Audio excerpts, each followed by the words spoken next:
अभियान के 8वें दिन पहले हमने सिरसा जिले को कवर किया। कल हमने रतिया और टोहाना हल्के को कवर किया और आज इस अभियान के 8वें दिन फतेहाबाद हल्के के दर्जन भर गांवों में हमारे कार्यक्रम हैं। शहर में भी हमारे कार्यक्रम हैं। जन जन अभियान का एक ही मूल मकसद है, लोगों के बीच में जाएं, जो उनकी जन समस्याएं हैं, आज सरकार की बेकायदगियां हैं, उनको सरकार के सामने, जनता के सामने उजागर करें।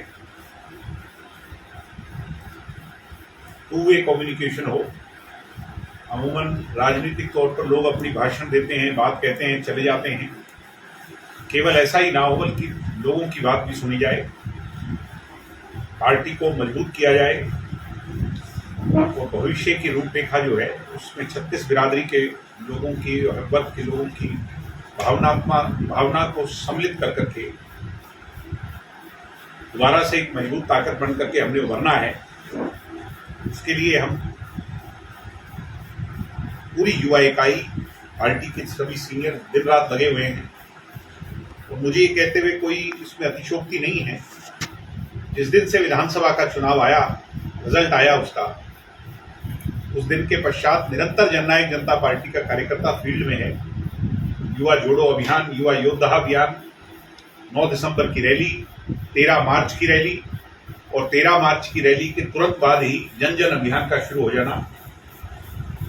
सरकार HPSC का मामला हो, एचटेट का मामला हो, किसान की जो इन लोगों ने रजिस्ट्रेशन करा करके जो उसे इसके साथ जोड़ा है टेक्नोलॉजी के साथ, जिससे उससे परेशानी हुई, उसका मामला हो, परिवार पहचान पत्र का मामला हो, गुंडागर्दी का मामला हो, जो भी विषय हरियाणा में आ रहे हैं उसको केवल जननायक जनता पार्टी मुद्दा बना करके उठा रही है। बल्कि मुझे तो ये कह लेना चाहिए, आपके यहाँ भी कांग्रेस के विधायक हैं, टोहाना में भी है, रतिया में भी है, तीनों हल्कों में कांग्रेस के लोग अब ऐसा महसूस हो रहा है कि निष्क्रिय हो चुके हैं। विपक्ष की भूमिका 37 सीट वाली पार्टी ना उठा करके जननायक जनता पार्टी उठा रही है। मैं ये मानता हूं वैकल्पिक राजनीति में बीजेपी के सामने हम बड़ी ताकत बन करके उभरेंगे और भविष्य में इस बीजेपी को टक्कर हम ही देंगे, मुझे ऐसा पूरा विश्वास है। तो जन जन अभियान की बढ़ती हुई कामयाबी, 1100 गांव में हमने जाना है, सभी शहरों में, सभी कस्बों में हमने जाना है। 6 महीनों का ये लंबा कार्यक्रम है। अभी तो 1 महीना भी नहीं हुआ, अभी इतना बदलाव महसूस हो रहा है। तो धीरे धीरे मुझे लगता है कि हम नवंबर तक, 9 दिसंबर की रैली से पहले नवंबर तक जब इस कार्यक्रम को संपन्न करेंगे तो हम अपने अंजाम तक जरूर पहुंचेंगे। क्या फीडबैक आया सर? जैसे बातचीत आपने की और भी इलाकों में जन जागरण अभियान के लोगों में क्या निकल कर सामने आ रहा है? लोगों में बहुत लोग महसूस कर रहे हैं कि बीजेपी के खिलाफ लामबंद होना चाहिए। मूल रूप से तो मैं यही समझता हूं कि जो फील्ड में रहेगा, लोगों में रहेगा, पब्लिक की आवाज सुनेगा, पब्लिक में ज्यादा जाएगा, लोग उसे विकल्प चुनेंगे। कांग्रेस को लोगों ने आजमा लिया। कांग्रेस से लोग दुखी हैं कि 37 सीट भी एक जनभावना है। हरियाणा में एक बड़ी संख्या में उन्हें वोट लोगों ने दिया, मगर उस भूमिका को नहीं निभा पा रहे। आज हमारे लीडर ऑपोजिशन जो भूपेंद्र सिंह हुड्डा लास्ट कब फतेहाबाद में आए, कब गांव में गए? जब से 1.5 साल से चुनाव हुआ, कांग्रेस के नेताओं ने कितने गांव में जाकर के लोगों से संवाद किया? कहीं कोई चर्चा ही नहीं है, जिक्र ही नहीं है। आपने हुड्डा जी का जिक्र किया, गौरलाल जी केंद्रीय मंत्री और कुलदीप शर्मा कांग्रेस के बीच नेता है, वो मंच पर आकर बार बार कह रहे हैं कि भूपेंद्र सिंह हुड्डा को अब रिटायर हो जाना चाहिए। मुझे लगता है उन दोनों को भी हो जाना चाहिए जो ऐसा कह रहे हैं, क्योंकि वो भी कोई खास लोगों का फायदा नहीं कर पा रहे। जो सत्ता में बैठे लोग हैं, केंद्रीय मंत्री हैं, उनका परफॉर्मेंस रिकॉर्ड तो लोगों के सामने आए कि उन्होंने क्या लोगों के लिए हितकारी क्या योजनाएं चलाई। अब आप फतेहाबाद के लोग और सिरसा के लोग विशेष तौर पर यह महसूस कर रहे हैं कि अगर हमने बीजेपी को वोट नहीं दिया तो हमारे साथ तो बहुत सोतेला व्यवहार हो रहा है, हमारे साथ पानी की कमी है, तीसरे हिस्से का पानी हमारा काट दिया, हमारे यहाँ अधिकारियों की कमी है, हमारे यहाँ शिक्षकों की कमी है।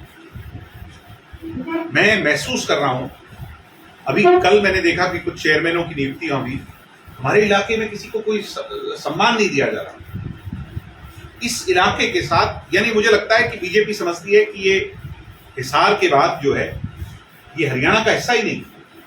मुझे तो ऐसा महसूस हो रहा है इस वजह से। आपने नवीन कांग्रेस विधायकों की निष्क्रियता की बात की, सरसा के विधायक हैं गोकुल सेठिया, दतिया के विधायक हैं जरनैल सिंह, तो ये तो बीजेपी के समारोह में भाग भाग के हुए जाने लगे हैं। ऐसा है कि मैं जरनैल सिंह जी के बारे में तो कह सकता हूं कि उन्होंने तो वोट भी बीजेपी को दे दिया और उनके तो कार्यक्रमों में बीजेपी के लोग जा रहे हैं। जरनैल सिंह ने लोगों की भावना के साथ या किसी भी उन 5 या 4 जो भी संख्या में वो लोग थे, अगली बार लोग इन लोगों से हिसाब जरूर छुट्टा करें। मूल भावना से आपने वोट लिया कांग्रेस के मैंडेट पर और आप चले गए राज्यसभा के इलेक्शन में उनकी टीम में, ये कहीं ना कहीं दिखाता है कि लोगों के भावना के साथ आप लोगों ने खिलवाड़। हिसार का मामला चल रहा था सीआईए वाला, उसका क्या रहा सर? वो कोर्ट में है और जुलाई की डेट लगी है। सभी लोगों को नोटिस हो चुके हैं। नोटिस तब होते हैं जब अनियमितताएं पाई जाएं, प्राइमा फेसी कोर्ट को ये लगे कि बहुत गलत हुआ, नहीं तो ये मामला कभी भी हाई कोर्ट में एक्सेप्ट होना ही नहीं। आप सब समझदार लोग हैं।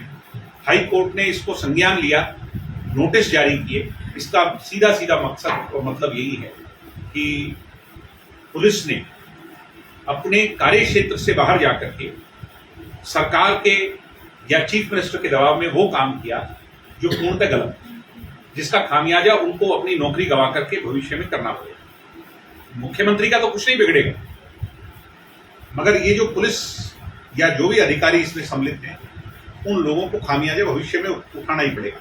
और तभी मैं आपको बड़ा कह सकता हूं, इस इंसिडेंट के बाद इनके कहने से पुलिस काम नहीं कर रही है। पुलिस वाले डर गए कि ये बीजेपी के लोगों की एक खास बात है कि सरकार की तानाशाही दिखाकर तुम्हारे से गलत काम तो ये करवा लेते हैं और फिर पीछे हटते हुए भी देर नहीं लगा। तो अब मुझे ऐसा महसूस हो रहा है कि जहां अधिकारियों से मेरी बातचीत हो रही है, वो कहते हैं कि भविष्य में हम इनके कहने से गलत काम नहीं करेंगे। इनने हमारे से वो कुकर्म कराए जिसका खामियाजा हमें ही भुगतना पड़ेगा। पेट्रोल और डीजल की कीमतें लगातार बढ़ रही हैं जी। नीट का पेपर लीक हुआ है और हम कह रहे हैं कि सेना की मदद लेंगे कि पेपरों को सेंटर तक पहुंचाया जाए, जबकि लीकेज छपाई में ही हो गई थी। तो कैसे देखते हैं सर?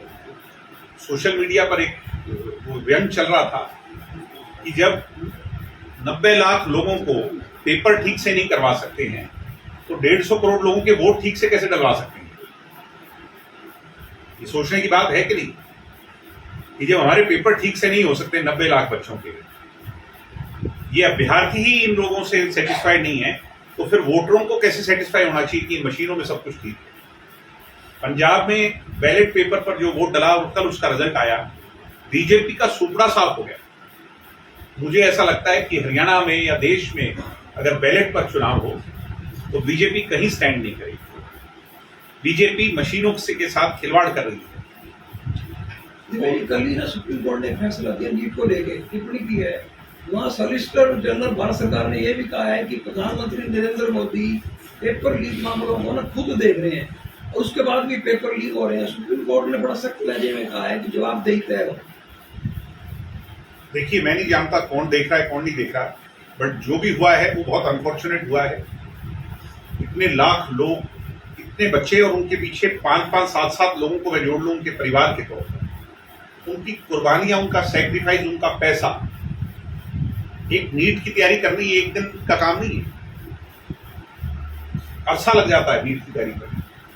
परिवार को घर छोड़ करके सेंटर्स में बैठना पड़ता है। कोई सीकर जाता है, कोई झुंझुनू जाता है, कोई किसी और स्टेट में जाकर के, किसी और शहर में जाकर कोई कोटा जाता है और लाखों रुपए का खर्च कर कर वहन कर करके बेचारे अपनी तैयारी करते हैं और सरकार उनके साथ ऐसा ओछा व्यवहार करती है, खिलवाड़ करती है। This is very unfortunate. अब ये कितना भी कुछ भी कहें, अपने आप को प्रोटेक्ट, मुझे लगता है कि इसमें बीजेपी के लोग सम्मिलित हैं। दिग्विजय जी, लगता है कि युवाओं में कहीं ना कहीं रोष है। कांग्रेस पार्टी आती है, मिलियंस में फॉलोवर आ जाते हैं, कैसे देखते हैं आप इस चीजों को, या जो मौके पर पार्टी है वो बना नहीं पा रही? कम से कम सोशल मीडिया पर तो ये दिखता है कि लोगों में बहुत रोष है और मेरे जैसे लोगों को गाँव में जाकर भी दिखता है कि लोगों में बहुत रोष है। सरकार को ही नहीं दिखता। वो सरकार को समझना पड़ेगा कि जो एक सैचुरेशन पॉइंट होता है जिसको हम कहते हैं पाप का घड़ा भर जाना, अब वो ओवरफ्लो होने लग गया। तो बीजेपी का जाना तय है, मगर उससे लड़ाई कौन लड़ेगा ये भी सोचना होगा। ये तो एक सोशल मीडिया हाइपोथेटिकल मूवमेंट थी, इसका कोई आधार नहीं था, जमीन पर कुछ नहीं था। मगर जिस दिन ये जमीन पर उतर गया तो बीजेपी को संभालना मुश्किल हो जाएगा। बीजेपी से लोग आहत हैं, और आहत इसलिए हैं क्योंकि जब इनके सच बाहर निकलेंगे, पर्दे उधेड़ी जाएंगी, तो सारा पीछे पता चल जाएगा। अभी मैंने देखा कि जो आप हिसार का इंसिडेंट बात कर रहे थे, वाइस चांसलर जो बिश्नोई साहब हैं, क्या नाम है, नरसिंह बिश्नोई, वो आरएसएस के कार्यक्रम में परसों घूम रहे थे। हमें कोई समस्या नहीं है आप मुखर्जी के नारे लगाओ, मगर आपको भी कोई समस्या नहीं होनी चाहिए जब हम बाबा साहब के नारे लगाएं। आपको भी समस्या नहीं होनी चाहिए हरियाणा में जब चौधरी देवीलाल के नारे लगे। आपको भी नहीं समस्या होनी चाहिए जब भगत सिंह के नारे लगे। ऐसा क्यों है कि बीजेपी को एजुकेशनल इंस्टीट्यूट्स के अंदर हमारे लोगों के, हमारे महान विभूतियों के यादगार जब हम उनको करते हैं, याद करते हैं, तो इनको समस्या हो जाती है। जब हमें मुखर्जी से समस्या नहीं तो फिर आपको भी नहीं होगी। ये बहुत सोचने, गहरी सोची समझी साजिश है। ये जो लोग, ये जो प्रताड़ना का एक माहौल पैदा किया जा रहा है, ये बीजेपी इसको कल को उठे। दिनेश जी, आपने कहा कि भाजपा को सत्ता से बाहर करने के लिए लोगों को लामबंद होना पड़ेगा। भाजपा की जिस तरह की रणनीति आप लोग भी देख रहे हैं, हम देख रहे हैं, क्या राजनीतिक दलों को लामबंद नहीं होना पड़ेगा? दुष्यंत जी ने तो साफ तौर पर कहा है कि होना ही चाहिए। इस रूप में कैसे? देखो, सबसे पहले सेल्फ इंटरेस्ट को सेक्रीफाइस करना पड़ेगा। मेरा इंटरेस्ट क्या है, सिर्फ अगर मैं उसी तक सीमित रह जाऊंगा तो फिर काम नहीं चलेगा। सेक्रीफाइस की थ्योरी पर काम करना पड़ेगा, उसमें सभी को लामबंद होना चाहिए। पुराना में उदाहरण प्रस्तुत हुआ है नगर पालिका चुनाव में, विपक्ष ने निर्दलीय को सपोर्ट किया है, ज्यादातर विपक्ष ने, तो भाजपा पूरी तरह हार गई। मैं ये मानता हूं कि चलो वो भी एक अच्छा एग्जाम्पल है। बहुत से ऐसे एग्जाम्पल हैं जहां पर बीजेपी के सामने जब लोग लामबंद हुए तो बीजेपी का सफाया हो।